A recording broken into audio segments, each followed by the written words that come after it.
infectious diseases, research, medicine, health.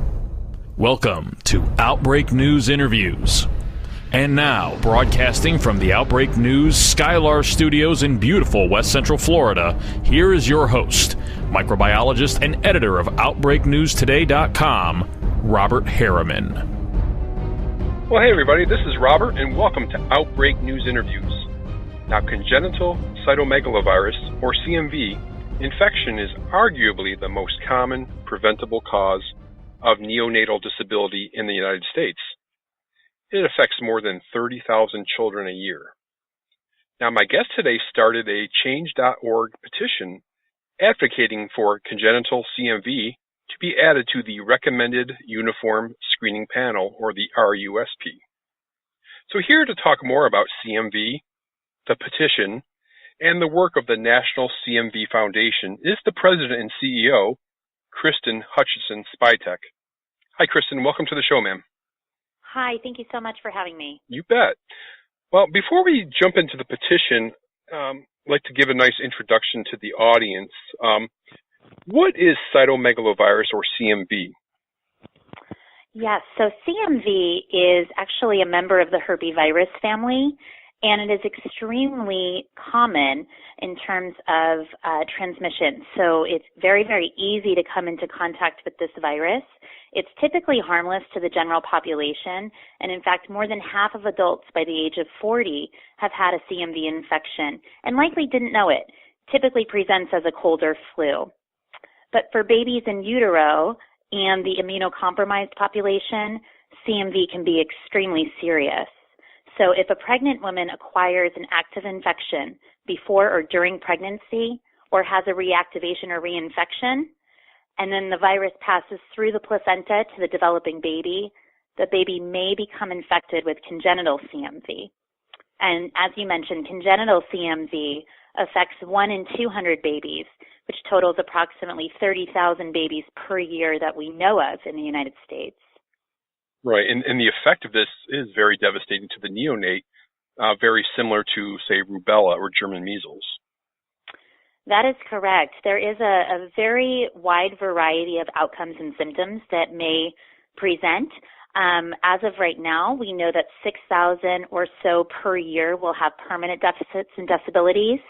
400 babies die per year, and we do not currently have a great handle on the impact of congenital CMV on stillbirth or miscarriage.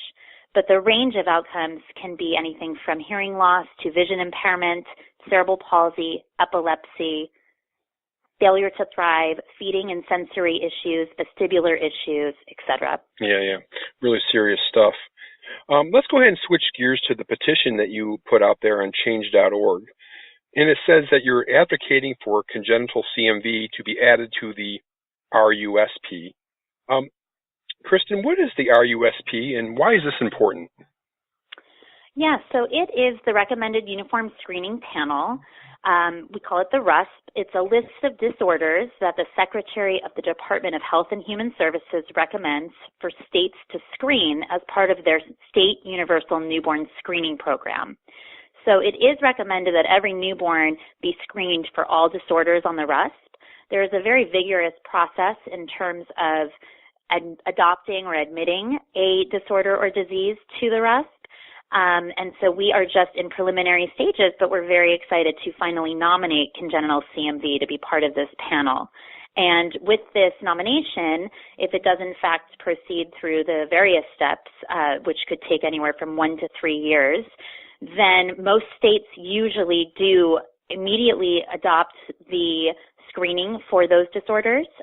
Newer conditions are still in the process of adoption for some states. It can take anywhere from 6 months to a few years for each state to adopt that process as well. Now, if CMV affects so many children, right, 30,000 a year, why is it not already on the RUSP? So that is a great question. There is a pretty strong criteria that the Department of Health and Human Services administers in terms of determining what is in fact ready to be adopted to the RUSP panel. I would say there's 3 top criteria. 1, the potential net benefit of screening. 2, the ability of states to screen for the disorder, and then 3, the availability of effective treatments. So for congenital CMV, for number 1, the potential net benefit, there has to be evidence and data supporting how identification of newborns will allow for lesser long-term issues or delays on the baby and the child, and also the cost effectiveness of this early identification. Does identifying them earlier actually decrease costs to the state and to payers, et cetera, over time? Number 2, the ability of states to screen for the disorder. So there has been a differing opinion around the sensitivity, specificity, and feasibility between various modes of testing. And so one being saliva, another being urine, and the third being dried blood spot. Those are all in contention and all possible modes for screening for this disorder, but it's simply a matter of what is most effective and sensitive and specific. And then third, the availability of effective treatments. There has been a lot of studies around some antiviral therapy, and there are new treatments coming on the horizon, but we did not have any long-term data to support whether or not these antiviral treatments were going to help prevent or lessen the severity of hearing loss and or neurological function for babies infected. So we do have significant data now supporting that these antiviral therapies do in fact help, but we still, again, don't have sort of that long-term data to talk about side effects and any other potential outcomes that may come of it. So we do feel like we have a pretty robust application at this point in time, and we are certainly, living realistically in that the panel may come back and say that we need to have some more data and evidence around a certain topic, in which we will gladly convene a study in some way. But we, at this point, are just looking to continue dialogue to understand what the criteria is and how we can better meet it so that this doesn't become an if, but a when we are adopted to the RUSP. Right. And there's not a preventative vaccine for CMV either. That is correct. Currently in development, phase 1 and phase 2 clinical trials underway for a number of biopharmaceutical companies, but nothing that has yet been FDA approved for either pregnant women or younger children. Yeah.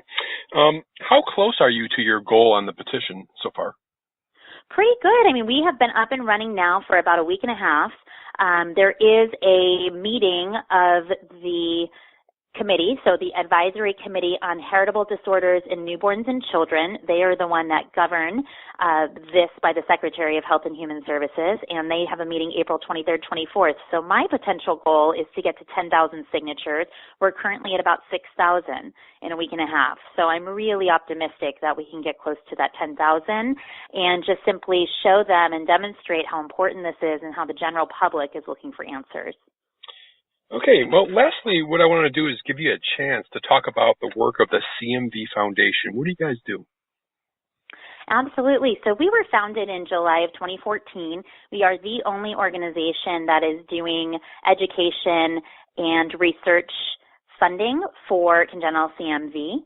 So today, we are a nationwide organization. There were some previous local organizations that have since joined forces with us, and we're really excited about our reach. So we have 2 staff members, 9 board of directors, and over 60 active volunteers nationwide.